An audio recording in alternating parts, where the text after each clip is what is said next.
আজিৰ এই যান্ত্ৰিক যুগত প্ৰায় মানুহে হতাশাত ভোগে, নিজৰ লক্ষ্যৰ পৰা আঁতৰি আহে, অৱকাশৰ আন্ধাৰে তেওঁলোকক আৱৰি ধৰে। কিন্তু কিয় হয় এনে?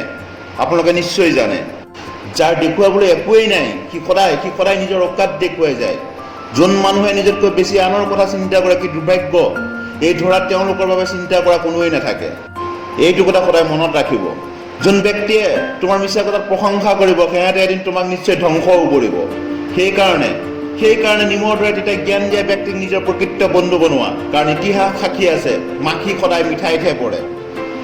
জীৱনে যদি তোমাক বিপদৰ পিছত বিপদ দিবলৈ লয় তেন্তে তুমি জানি লোৱা জীৱনে তোমাক সফল কৰাৰ বিচাৰিছে। যেতিয়ালৈকে তুমি তোমাৰ আটাইতকৈ দুৰ্বল চৰিত্ৰটোৰ সন্মুখীন নোহোৱা তেতিয়ালৈকে তুমি সবল হ'ব নোৱাৰা। জীৱনত যিমানেই দুখ বা বিপদ নাহক কিয় নিজৰ আত্মবিশ্বাস হেৰাব নিদিবা। যেনেকৈ ছাতিয়ে বৰষুণ ৰাখিব নোৱাৰে কিন্তু বৰষুণত যোৱাৰ সাহস দিয়ে, ঠিক যেনেকৈ তোমাৰ আত্মবিশ্বাসে সফল হোৱাৰ কথা নিদিয়ে কিন্তু জীৱনৰ প্ৰত্যেকটো পৰিস্থিতিত সংঘৰ্ষ কৰিবৰ সাহস যোগতাই দিয়ে। বন্ধু যোনে সংঘৰ্ষৰ মাজেৰে আগবাঢ়ে তেওঁহে ইতিহাস ৰচে।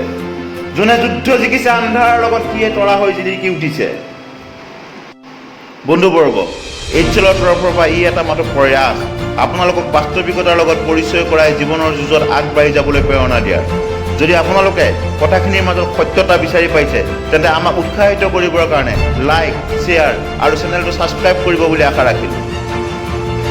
আগলৈ এনে বহুতো অজান তথ্য, নতুন প্ৰযুক্তি আৰু প্ৰেৰণা দিয়া ভিডিঅ' আপোনালোকলৈ আগবঢ়াবৰ প্ৰতিশ্ৰুতিৰে আজিলৈ বিদায় মাগিছোঁ।